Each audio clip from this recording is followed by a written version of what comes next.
Would you rather have $1,000,000 guaranteed or a 50-50 chance at having $1,000,000,000? And why? Story 1. I rather not have a 50% chance of living with the moment I lost out on free $1,000,000. This is the reason why I would contribute to lottery pools at work. I don't expect to win, but if everyone else at my work won and quit their jobs, that's all I would be able to think about from then on.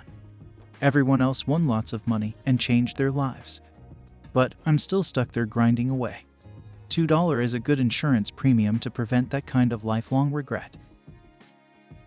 A few years ago, I was the boss over a group of 15 truck driving instructors. When I found out they were in a lotto pool, I went to them on their break and asked about it, and they thought I was going to tell them to stop. And I went, "Stop. Fell no, here's my 20. I'll be damned if you all win and I'm stuck having to replace all of you." Before it was so widespread, I used to have a route that took me to a lottery state, and lots of people wanted to get a pool going for me to get tickets. I did, but also told them that if perchance it hit while I was there, they would never see me again. I might give them a call and tell them where I abandoned the truck. Guy at my dad's work tried to start a lottery pool in the early 90s. No one wanted to join. He won after just a few months. I'm not sure how much, but he retired right then, was able to out 3 kids through college, and still lives an excellent lifestyle. Ever since the early 90s, there had been a lottery pool at my dad's now former job. They've never won anything since. And if you talk to the old-timers, they'll still stitch about how they should have just given John the $5 he was asking for.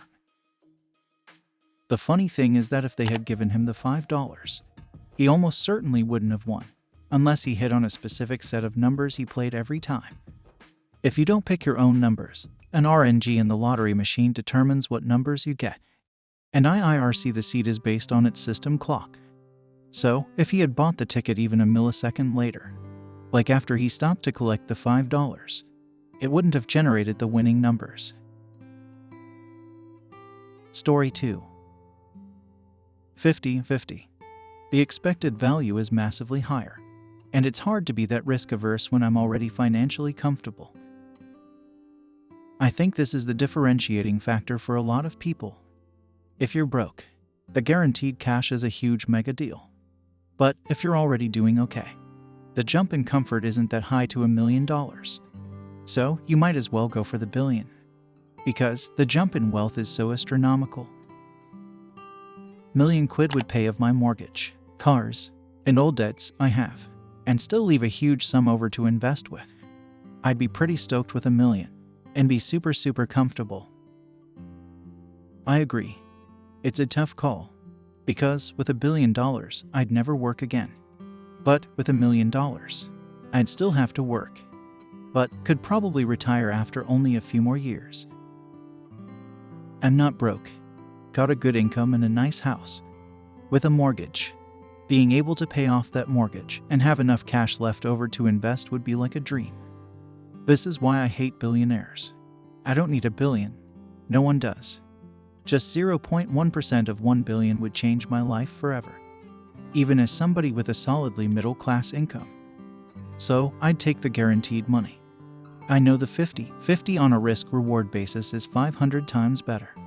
But it doesn't matter, because I don't need 500 times that money. Story 3. 50-50 shot at $1 billion. Wouldn't even hesitate to go for that coin flip. $1 million would be awesome. Don't get me wrong, it would be life-changing, insofar as I could have a comfortable safety net and a better retirement nest egg. But it's still not enough that I'd never have to work again. Whereas $1 billion is generational wealth, I'd never have to work again, nor would a large contingent of family and friends. The difference between $1 million and $1 billion is 99.9% of $1 billion. Put it this way, to me, $1 million is maybe a decade's worth of comfortable middle-class net earnings. $1 billion is 10,000 years' worth. Put it another way, would you want $1 or a 50-50 chance for $1,000? I'd take the latter every time. $1,000, or a 50-50 chance at $1 million? Absolutely still the latter. $10 million or $10 billion. That's getting to be the threshold that is interesting. $10 million. I could retire very, very comfortably on. Agreed. I feel like $100,000 guaranteed versus even $10 million for the 50-50 flip is going to make it a more challenging question. 1 versus 1,000. Flip. What am I going to do with $1? 1,000 versus 1 million. Flip. I can earn 1,000 fairly quickly. $1 million is absolutely enough to never work again in like 90% of countries in the world, if not more. And like 50% of these 90%, you can even do the same with $500,000 quite easily.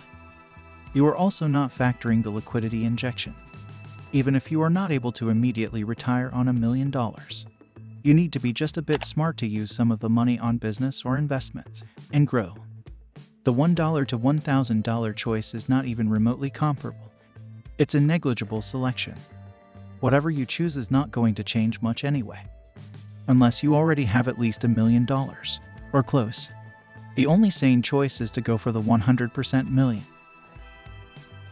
$1 versus 50. 50 at 1,000 is no contest for the 50-50.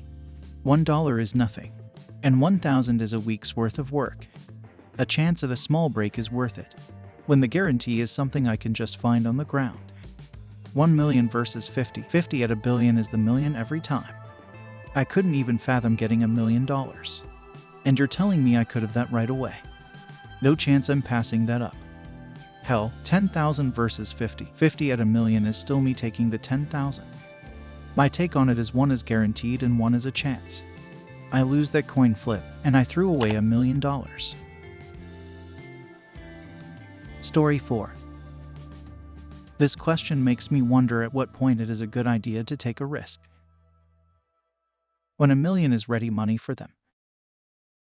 With $1 million I could buy a house, park the rest in investments, and actually maybe possibly have a chance to retire.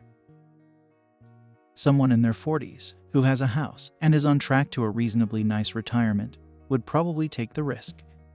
$1 million might mean a new house and early retirement, but wouldn't be life-changing.